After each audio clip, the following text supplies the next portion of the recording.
پہلے آپ اس کو سمجھیں گے، اس کے بعد جو ہے سب سے پہلے ٹاپک کو سمجھنا ضروری ہے، یعنی بین الاقوامی معاشی اداروں میں تبدیلی کی تجاویز کیا کیا ہے، یعنی یہ مالیاتی اداروں میں خامیاں ہیں تو اس کو کیسے دور کریں گے نا۔ Proposal for change in international economic institution, دنیا میں جتنے بھی مالیاتی ادارے ہیں یہ بنائے گئے ہیں کس لیے کہ پوری دنیا کو ترقی دی جائے۔ ان کے طریقہ کار میں بہت سی خامیاں ہیں، ان کو دور کرنا ضروری ہے اور ان میں حسب ذیل تبدیلی ضروری ہے۔ نمبر 1 کیا ہے؟ ترقی پذیر اور ترقی یافتہ ممالک کی برابری کا حق۔ اب ہوتا اس طرح ہے کہ ترقی یافتہ ممالک جو ہوتے ہیں وہ ان کی بات زیادہ سنی جاتی ہے، جبکہ ترقی پذیر ممالک جن میں پاکستان ہے، انڈیا ہے، بنگلہ دیش ہے، دنیا کے اور ممالک ہیں،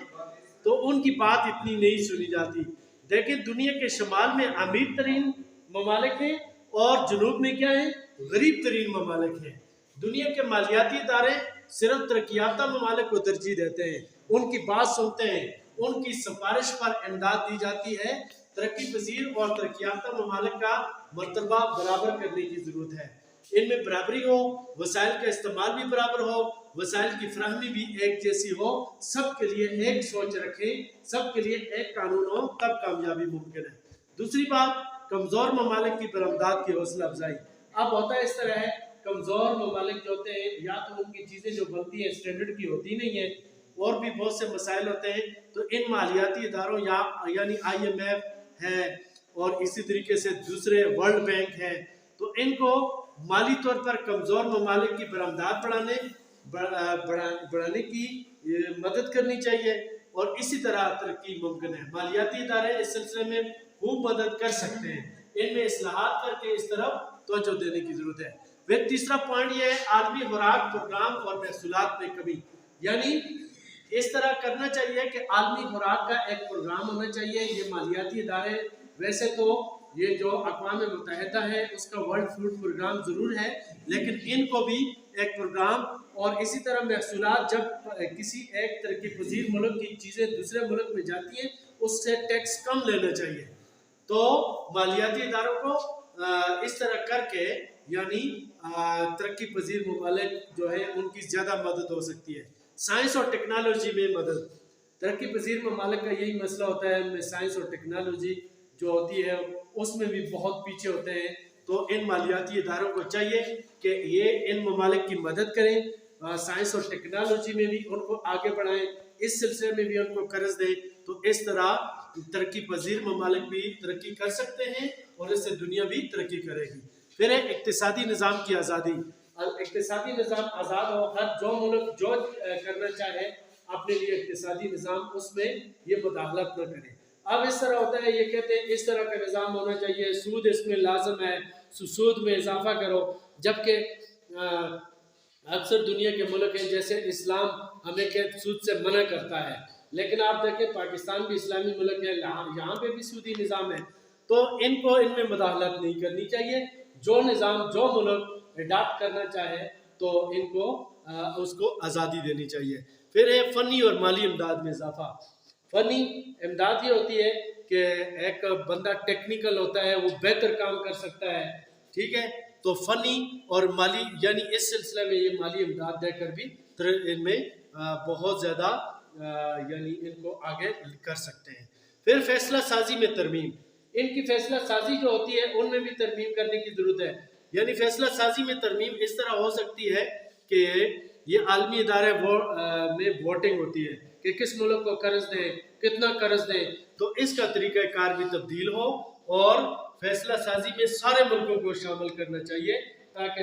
سب کو برابر کے موقع ملے۔ اسی طرح قرض کی واپسی میں بھی ترمیم ہونی چاہیے، یعنی یہ جن شرائط پر قرض دیتے ہیں کہ اتنے سود اتنے مارک پر قرض دیں گے، ایک تو سود میں کمی لائیں، اور دوسرا جب قرض واپس کریں تو شرائط بھی نرم رکھیں، یہ نہیں ہے کہ ہر حال میں آپ نے اسی مدت میں دینا ہے، یہ بھی بڑھانے کی ضرورت ہے۔ پھر 10واں پوائنٹ ہے مالیات پر نظر۔ دیکھیں جی جو ممالک دنیا میں قرض حاصل کرتے ہیں اکثر وہ قرض صحیح جگہوں پہ استعمال نہیں ہوتا، اس میں کرپشن ہو جاتی ہے۔ ان کا ایک ایسا یونٹ بھی ہو جو اس پہ بھی نظر رکھے کہ ہم نے اتنا پیسہ دیا تھا، آیا وہ جائز راستے میں استعمال ہوا ہے یا کرپشن ہو گئی ہے، ٹھیک ہے۔ اگلا آتا ہے قدرتی وسائل کا بہتر استعمال۔ ترقی پذیر ممالک جو ہیں ان کا المیہ یہی ہے کہ یہاں پہ قدرتی وسائل بہتر استعمال نہیں ہوتے، ان کو چاہیے کہ ان کو قدرتی وسائل کیسے استعمال کر کے ملک کو آگے بڑھنے کا موقع مل سکتا ہے، اس میں بھی مدد کرنی چاہیے۔ پھر عالمی مارکیٹوں تک رسائی، جتنے بھی ترقی پذیر ممالک ہیں ان کو مدد فراہم کرنی چاہیے، قرض دینی چاہیے، اور عالمی مارکیٹ جو ہوتی ہے ترقی پذیر ممالک کی بھی مارکیٹ دوسرے بھی، ان تک رسائی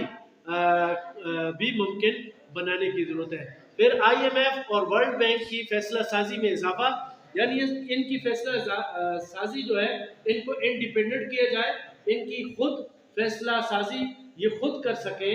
اور ان کے پاس اختیارات زیادہ ہونے چاہیے۔ ممالک کا دوسرے ممالک جو ہیں ان کا اس کے اندر اثر و رسوخ کم سے کم ہونا چاہیے۔ پھر زیادہ رقم کی ضرورت، پھر یہ دیکھیں آئی ایم ایف کے پاس $250 بلین ہوتے ہیں، ان کو بڑھا کر 750 یا 800 بلین ڈالر تک کرنے کی ضرورت ہے۔ پھر جی میرٹ کا نظام ہونا چاہیے، اس میں ایسا ہوتا ہے کہ ان کا آئی ایم ایف کا جو سربراہ ہوتا ہے یا ورلڈ بینک کا، وہ زیادہ تر ترقی یافتہ ممالک سے چنا جاتا ہے، لیکن یہاں پہ ایسا ہونا چاہیے اس کے جتنے بھی یعنی اس کے اندر ملازم ہوتے ہیں وہ بھی میرٹ پر تمام اقوام سے لیے جائیں، ان کے جو صدر یا ان کے جو سربراہ ہوتے ہیں وہ بھی میرٹ پر لیے جائیں، تب جا کر یہ ادارے صحیح کام کریں گے۔ اگر میرٹ کا صحیح سسٹم نہیں ہوگا اور یہ ترقی یافتہ ممالک منمانی کریں گے تو یہ نظام پھر نہیں چلے گا۔ اسی طرح اسٹاف میں کمی، یعنی اس کے بعد اسٹاف جو ہے وہ زیادہ ہوتا ہے اور ان کی تنخواہیں بھی زیادہ ہوتی ہیں، ان کی مراد بھی زیادہ ہوتی ہیں، اور اس طرح وہ عیاشی کی زندگی گزارتے ہیں۔ ان اداروں کے اسٹاف کو کم سے کم رکھا جائے اور ان کا کارکردگی زیادہ بہتر بنائی جائے، تو اس سے بھی یعنی یہ اس میں بھی ترمیم کرنے کی ضرورت ہے۔ پھر تمام اقوام سے سربراہ لیے جائیں، یہ بات میں کر بھی چکا ہوں، لیکن جتنی بھی اقوام ہیں آپ دیکھیں پاکستان، انڈیا یا ان ملکوں کے سربراہ اکثر ان اداروں کے نہیں ہوتے، زیادہ تر برطانیہ سے سربراہ لے لیے جاتے ہیں، امریکہ سے لے لیے جاتے ہیں، کیونکہ پیسے بھی وہی فراہم کرتے ہیں، تو اس طرح نہیں ہونا چاہیے۔ یہ تھی جی یعنی بین الاقوامی معاشی اداروں میں تبدیلی کی تجاویز، یہ تھی، یہ میں نے آپ کو بتا دی۔ ان پوائنٹس کو آپ ایکسٹینڈ کر کے آگے بڑھا بھی سکتے ہیں۔ تو آج کا ہمارا یہی ٹاپک